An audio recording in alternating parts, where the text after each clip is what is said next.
run a company. But then when something goes wrong, if it's not a critical supply you need for health, okay, so you don't have tennis shoes for a couple of weeks. No one, you know, you make up for it. But when it's a critical thing like I'm going to interrupt here. We do need to move on. Thank you. Senator Scott. Thank you, Chair, and thank you, Ranking Member, for holding such a really important hearing.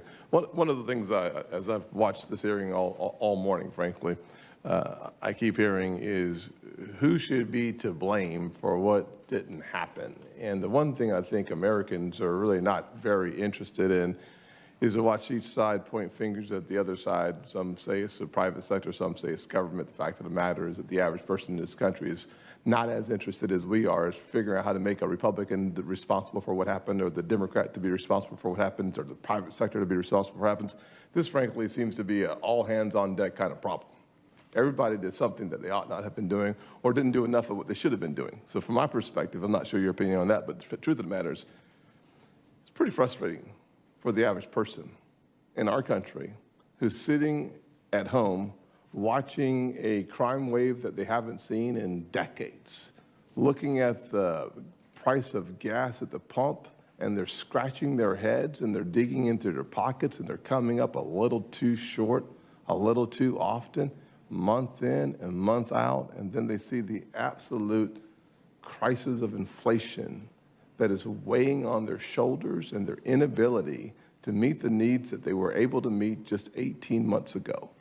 And then finally, for mothers, fathers, new kids, they see this shortage of formula that seems to exasperate their situation in such a way that they simply can't imagine it happening here at home in America.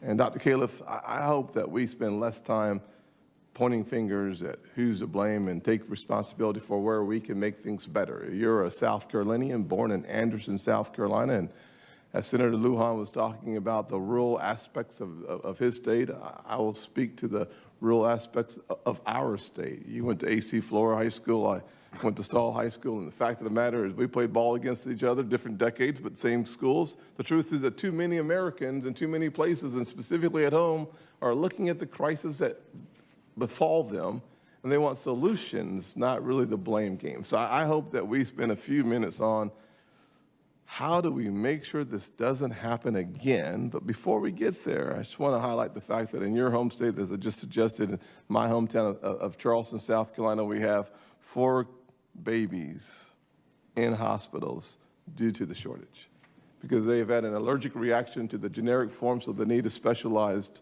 formula.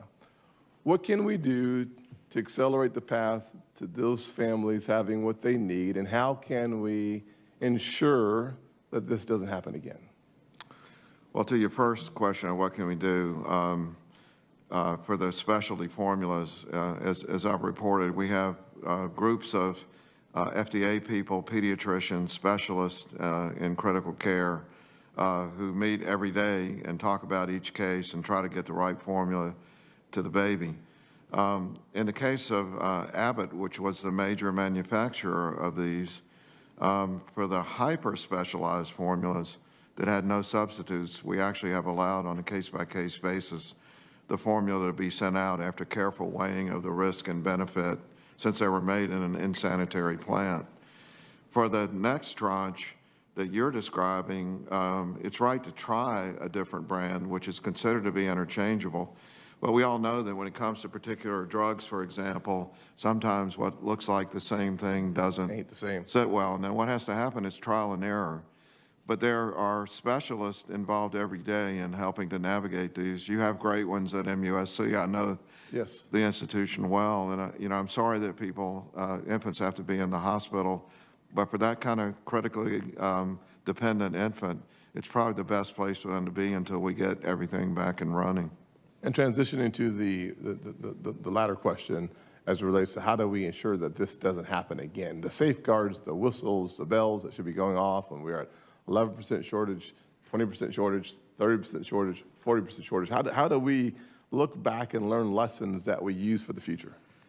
Well, you know, there's an old statement, there are lies, damn lies, and statistics. So Senator Cassidy and I have very different data. He showed the most extreme estimate. Our estimates are nowhere near what he showed. But having said that, we have a very specific list, some of which are in consideration in upcoming legislation that we're glad to share with you. The big question that I think is going to have to be addressed is, do we create a stockpile as a backup in case something doesn't work in the future? I do worry. What happens is that if we're getting the Abbott plant back up, there are positive cultures would be one example. I think we're going to have a surplus. We're certainly planning on a surplus within a couple of months, as I've already told you. The question is, should we maintain that surplus as a government activity for the foreseeable future? And that's a question we're all going to have to discuss together and make a decision about. Thank you. Senator Baldwin. Thank you. Thank you, Dr. Califf, for being here. I am aware of the resource constraints that the agency is under. But I want to make sure, moving forward, that the FDA has the resources it needs to keep all of us safe. But I'm not sure that this crisis is solely due to a lack of resources. As was indicated earlier, there was a sort of in-depth review in the Politico back in April of the food safety not being a high enough priority, a big enough priority at FDA, and it's part of why we're here. So the failure to prioritize food safety has put infants at risk. I know we're hearing examples of what's happening in our home state. I've heard from the Children's Hospital of Wisconsin, families coming to the ER because they couldn't find specialty formulas for their children, and there were babies who were hospitalized in Wisconsin because they did not have access and enough formula. This is not the first time that we've experienced a recall for a product made at Abbott's Sturgis facility, correct? I think that's correct. I'm aware of a recall that occurred in 2010 and a citation that was issued to the facility in 2019. Is that striking? Yes. Okay. Yes, I actually have a chart, but I had forgotten the exact date, so I apologize. Yeah. So in the past decade, given that history, how many inspections did FDA conduct at the Sturgis plant, given a poor track record evidenced by the prior citation and recall?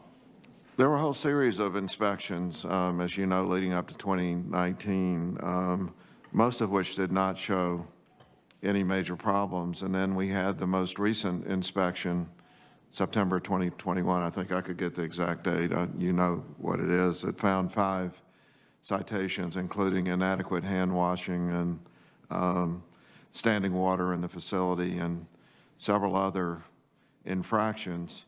That led to what's called a 483, which is a written citation, and then the company's responsibility is using its quality systems to fix it. And you're already anticipating my next question, but before we jump into the September 2021 inspection, would you agree that additional inspections and better oversight of this plant were warranted based on past performance, but especially because of knowing just how critical this plant is to our nation's supply of infant formula? yes. Okay. So in September of 2021, FDA officials entered the Sturgis facility and, as you indicate, found pooled water, and they also discovered that the plant had found Chronobacter in a finished powder formula lot from June of 2020. But according to reports, the inspectors did not swab for the bacterium during this September 2021 visit. Is that true? They sampled the product, but not the environment. So I think the way you asked the question, you're correct. Okay, so to be completely clear, we're talking about powdered infant formula being manufactured in a facility with a leaky roof, with cracked spray dryers, with puddles on the floor, and the same manufacturer knowingly disposed of a contaminated product, and yet FDA inspectors did not swab for samples. Well, at the time, the leaky roof was, I don't think was known, but everything else was. So the intent of your question, you're correct. Okay. Thank you, Madam Chair. Senator Braun. Thank you, Madam Chair. I'm going to have two lines of questioning here. One is about the industry itself. I've been a proponent since I've been here because I come from the realm